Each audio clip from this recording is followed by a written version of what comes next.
전쟁은 끝났지만 법정은 이제 시작입니다. 이스라엘의 법이 전쟁을 되묻는 방식.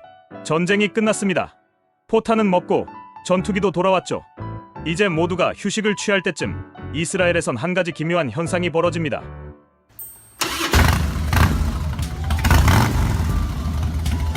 대법원이 지도를 펴고 판사들이 군화를 신는다. 그렇습니다. 이곳에선 전쟁이 끝난 뒤 곧바로 또 하나의 전쟁, 법적 전쟁이 시작됩니다. 우리는 왜 싸웠나를 법원이 묻는다. 이스라엘은 스스로에게 묻습니다. 우리는 제대로 된 이유로 제대로 싸운 걸까? 총알은 관역에 닿았지만 판결문은 진실을 겨냥합니다. 누가 잘못했는가? 왜 그런 선택을 했는가? 그리고 그 책임은 어디로 향해야 하는가? 조사위원회, 전쟁 끝, 반성 시작. 이스라엘에서 가장 무서운 말, 국가조사위원회가 설치됐습니다. 정치인들은 이 말을 들으면 땀이 납니다. 이 위원회는 대법원장이 직접 위원장을 임명하고 장군도 총리도 모사드도 예외 없이 불려 나옵니다. 총 들고 싸우던 손으로 이제 성경책 대신 참고서 펴는 시간. 1973년 욤키푸르 전쟁, 아그라나트 위원회. 이스라엘에겐 건국 이후 최대의 충격이었습니다. 이집트와 시리아의 기습 공격, 그것도 속죄일에 맞춰 들어온 한방. 우린 신에게 용서를 구하려 했는데 이웃은 전차를 몰고 왔죠. 정보기관은 이미 경고했지만 군과 정치 지도부는 설마 그럴 리야? 하고 무시했습니다. 결과는 3,000명 가까운 사망자, 전략적 치욕, 국민적 분노 폭발. 곧바로 아그라나트 위원회가 꾸려졌고 이스라엘 역사상 처음으로 군 수뇌부를 공식 해임 권고. 심지어 총리 골다 메이어 거우다메어는 결국 자리를 내놓습니다. 총알이 아니라 사직서로 마무리됐죠. 2006년 제2차 레바논 전쟁, 비노그라드 위원회. 이번엔 준비됐겠지? 아니었습니다. 헤즈볼라가 이스라엘 병사 납치, 전면전 확전. 무려 34일 동안 로켓이 북부 하늘을 가르고 이스라엘군은 숲도 도시도 넘나들었지만 뭐가 목표인지도 모른 채 우왕좌왕. 작전의 GPS가 고장났죠. 결국 나온 평가. 이번 전쟁은 명확한 목표도 전략도 없었습니다. 총리 올메르트, 국방장관 페레츠, 참모총장 할루츠. 세 사람 이름은 전쟁 실패의 족보처럼 회자됩니다. 직접 실형을 받은 건 아니지만 정치적 생명은 끝장났죠. 게임 오버. 캐스트 리드 작전, 포탄 속 윤리, 법정에서 캐낸다. 2008년 겨울 가자지구에 전투기가 떴습니다. 코드명 오퍼레이션 캐스트 리드 주성납 작전. 목표는 하마스의 로켓 발사기지 무력화.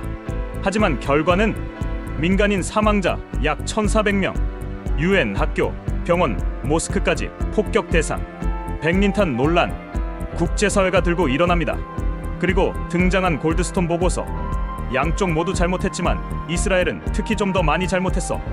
이스라엘군은 자체 법무감찰단을 통해 150건 넘는 사건을 조사하고 일부 군인은 실제 기소됩니다. 예해 약탈, 민간인, 시설 공격. 하지만 군 수뇌부는 처벌받지 않았고 국제영사재판소 ICC 회부는 유보되었습니다. 그런데 반전. 보고서를 쓴 골드스톤 자신이 나중에 후회합니다. 민간인을 의도적으로 공격했다는 확증은 부족했습니다. 법도 진실도 늘 완벽하진 않죠. 바그츠, 전투복 입은 판사들. 이스라엘에선 군 작전도 법원의 명령을 따릅니다. 그 법원이 바로 바그츠, 대법원의 행정소송 파트죠. 인권단체가 이건 전쟁 범죄야 라고 외치면 군 작전 중단도 명령 가능합니다. 진짜예요. Yes, really. 가옥 철거 작전. 팔레스타인 테러범의 집. 가족이 함께 살고 있는 그 집을 억제용으로 폭파하겠다는 작전. 이건 집단 처벌이잖아. 인권단체. 겁줘야 또 안 하지. 군. 바그츠는 결국 이렇게 정리합니다. 억제 목적이라면 철거 가능. 하지만 민간인 피해는 최소화해야 합니다. 법과 전략 사이 아슬아슬한 줄타기죠. 표적 제거, 암살 작전. 하마스 지도자를 드론으로 가능합니다.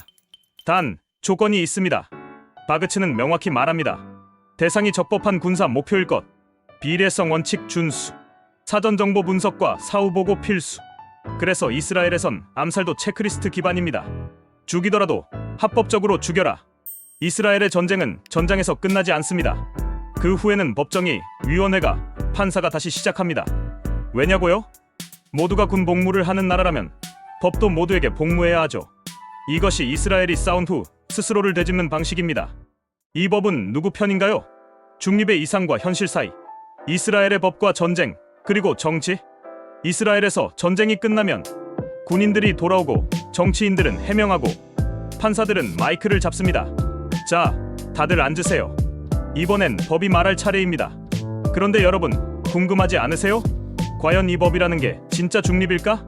총리도 장군도 법 앞에 평등한 걸까? 이번엔 바로 그 법의 중립성이라는 이름의 판타지를 한꺼풀 벗겨보는 시간입니다. 이스라엘, 중립을 지키는 마법의 장치들.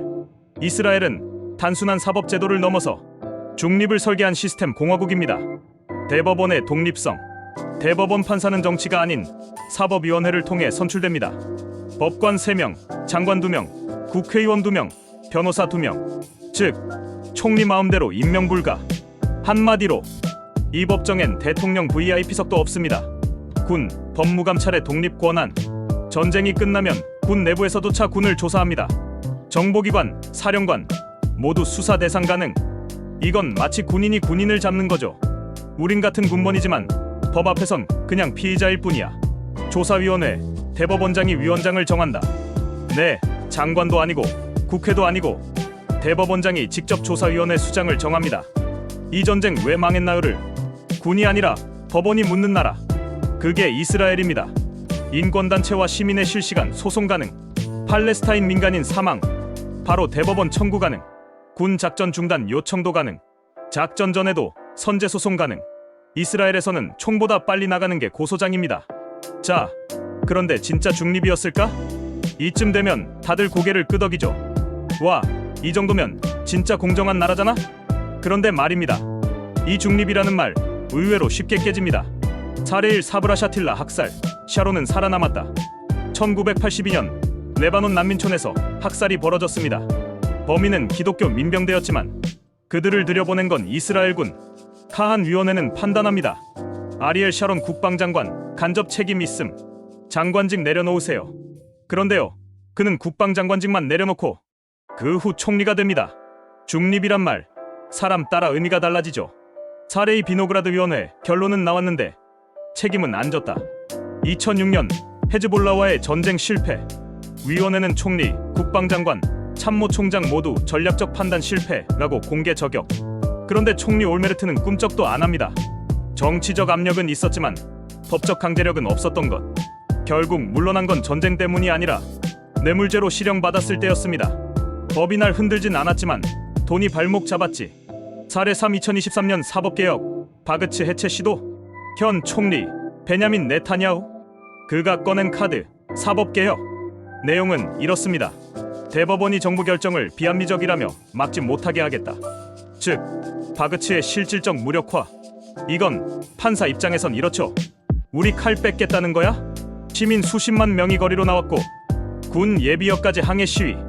이스라엘 역사상 사법부 독립이 가장 크게 흔들렸던 순간 법도 방탄복을 입어야 하는 시대가 온 거죠. 정리하며 이스라엘은 세계에서 가장 유례없는 방식으로 군 작전도 전쟁도 정치도 법의 심판대에 올리는 나라입니다. 하지만 그 중립성은 체계로만 보장되는 게 아닙니다. 권력자의 태도, 시민의 감시, 법원의 용기가 합쳐질 때 비로소 유지되죠. 법은 모두를 평등하게 다룬다. 라고요? 그건 말이죠. 다들 평등하게 법 위에 있을 때나 가능한 얘기입니다.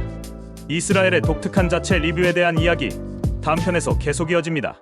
기대해 주세요.